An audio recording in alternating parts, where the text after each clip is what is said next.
I'm going to be making a jerky with a little bit of a different flavor. We're going to be making some chimichurri beef jerky in the dehydrator. Now you can make this jerky out of the smoker, in the oven, any other way that you normally make jerky. It's the flavor profile that I'm going to be focusing on today. I just am going to use my dehydrator. I'm also going to be using my slicer, which I often don't use. It does a great job. It makes cutting so easy, but it is a pain to clean. But I'll go through that today. I want to get my slice size set here, and I want it fairly thin. Not super, super thin, but fairly thin. That's looking like about 1/8 of an inch. We'll try that and see how it comes out. And I'm going to be using some beef shoulder today. Beef shoulder is a fairly tough cut, which makes it perfect for jerky. Let's get a test cut here. A couple of them. It's actually a little too thin. That looks better to me, just like that.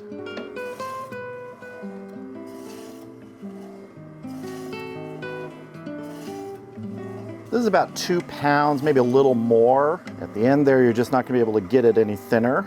So this hunk right here, you can see, just kind of ripped that off. That'll be fine. Get our other hunk going here.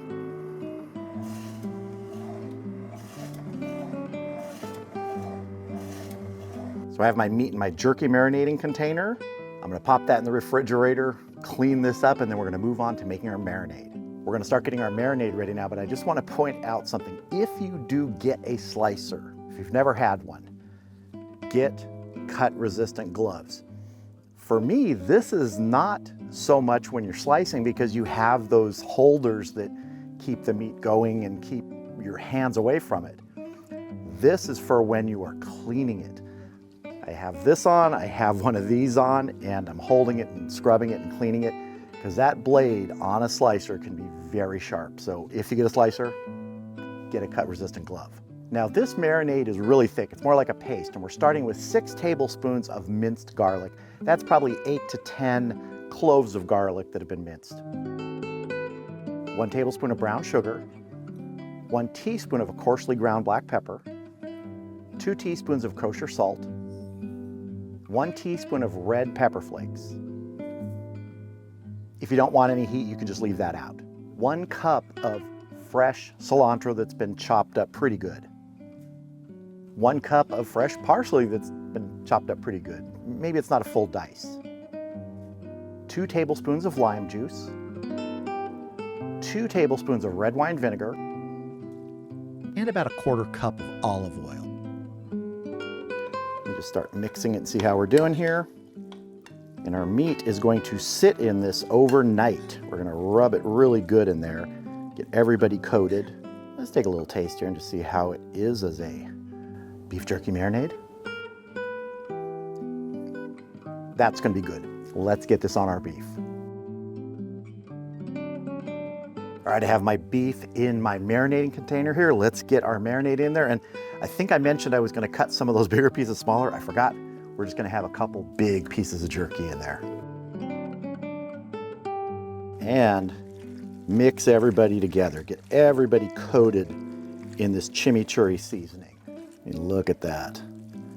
This is gonna be good. I don't know, how much I'm gonna knock off of this after it marinates overnight. We'll have to see. We'll have to see what the coating is. And I'll probably come back and kind of mix these up again in maybe 4 or 5 hours, just to make sure everybody's got good coverage. Want to make sure you split apart those really thin pieces because they will stick together. You want to make sure you get that coating on every side. All right, that's looking good. This is going to go in the refrigerator overnight. It's going to really allow those flavors to soak in there. And tomorrow, see you back here when we get these in the dehydrator. So our beef shoulder roast pieces have been marinating in our chimichurri overnight. I want to hit a couple things before we move on to getting them in the dehydrator, which is right over my shoulder here.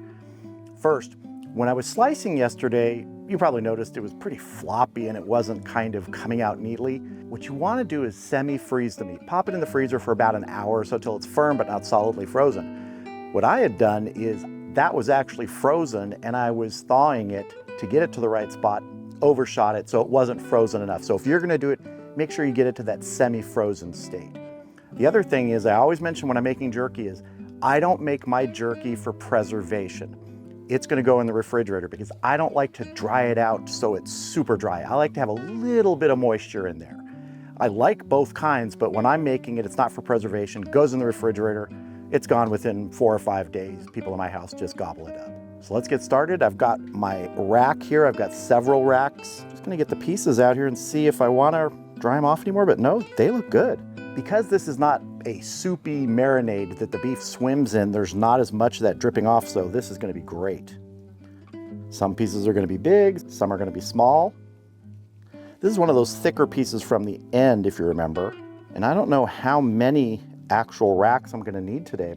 I don't think I'm gonna need all 6 for this dehydrator. What are some of your favorite beef jerky flavors? I like a really peppery beef jerky if I'm not making something, different like this.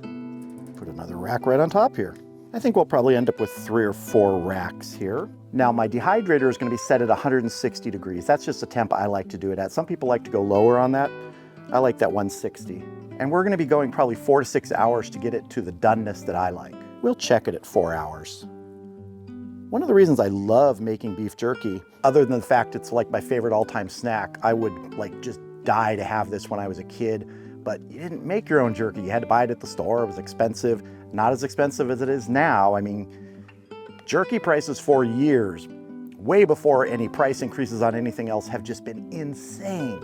The amount you would pay for a small bag is crazy. That's why I love making my own. But that's one of the things that jerky is great. You can take meat that isn't the greatest cut, that's tough, and turn it into something delicious. And a lot of people will remove a lot of the fat because fat can turn rancid if you're doing this, especially for preservation. Sometimes I will remove a lot of the fat. Other times I don't care. There's fat on this and it's gonna be great.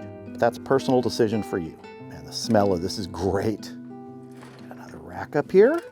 Oh, here's one of our thick pieces from the end there. That's gonna be good.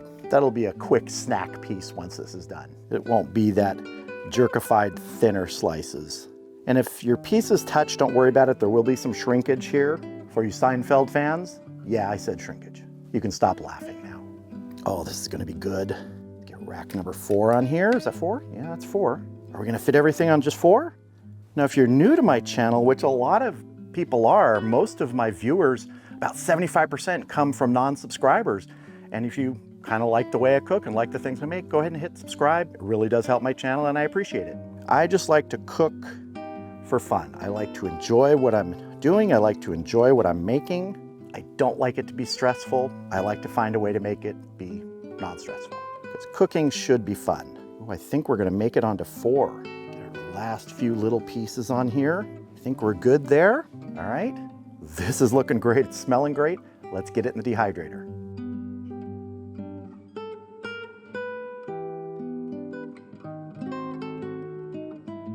All right, we will come back in about 4 hours, give that a check, see how we're doing. All right, we've been going right around 4 hours. I'm gonna pull a rack out of there, bring it over to the cutting board so we can check our jerky pieces. Let's take this top rack.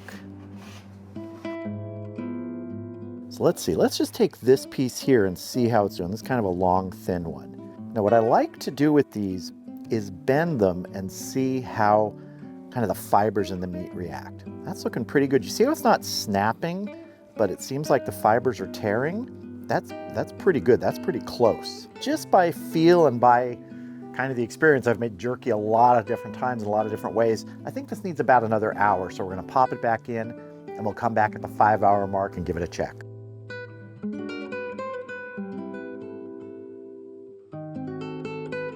See you back here in about an hour. Well, here is our pile of beef jerky.